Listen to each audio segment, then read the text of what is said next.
Ngayong araw, inani na ni Enan ang kanyang mga pananim na letsuga sa strawberry farm sa La Trinidad, Benguet. Pero hindi niya raw ito dadalhin sa trading post, kundi ibibenta na lang niya ito sa kanilang barangay. Anya, matumal daw ang kuha rito ng mga trader. Mahirap kasi lalo na yung mga ginagamit nating gasolina. Ang mahal-mahal, walang pangbilig sa mga halaman. Hinarvest lang nila para may tinda ng konti at hindi mabulok. Sayang din naman kung hayaan lang dyan. Ang magsasaka namang si Donabel, pinagtsatsagaan na lang magbenta ng strawberry. Anya, dapat daw letsugas ang kanyang itatanim pero hindi na niya ito itutuloy sa baba ng presyo nito. Pag ganitong mga April na po. Kasi nag-ano na kami, nagre-ready na po kami para sa mga planting materials namin, runners production ba kumbaga, sa ngayong mga ganitong buwan, April, May, ganun. Ngayon nga lang po sa lettuce natin ngayon, mura po yung kuha nila sa mga farmers po. Ilan lamang sila sa daang mga magsasaka na patuloy na pinapadapa ng pagbaba ng presyo ng ilang mga gulay na pinalala pa ng pagsirit ng presyo ng petrolyo. Itong ilang mga metro ng taniman dito sa strawberry farm sa bayan ng La Trinidad ay dapat tataniman ito ng mga lettuce. Pero dahil nga mahal na nga ang kanilang binabayaran sa upa, idagdag mo pa raw ang kakarampot na kanilang kinikita, hahayaan na lang daw nila na ganito ang magiging itsura.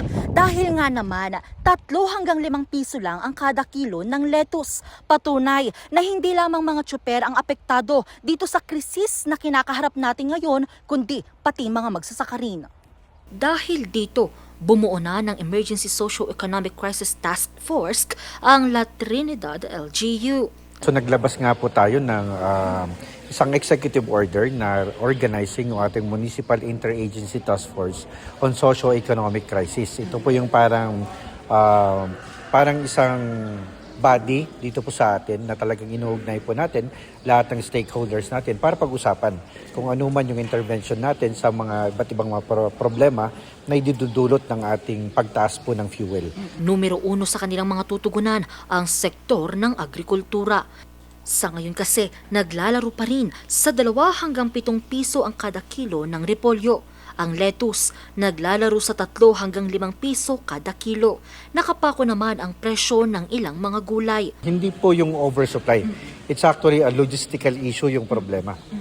Ibig sabihin, kung may kapasidad lang po tayo na talagang buhatin o talagang iangkat yung ating mga produkto papunta sa iba't ibang mga probinsya at sa Metro Manila, siguro wala po talagang nakikitang ganitong problema.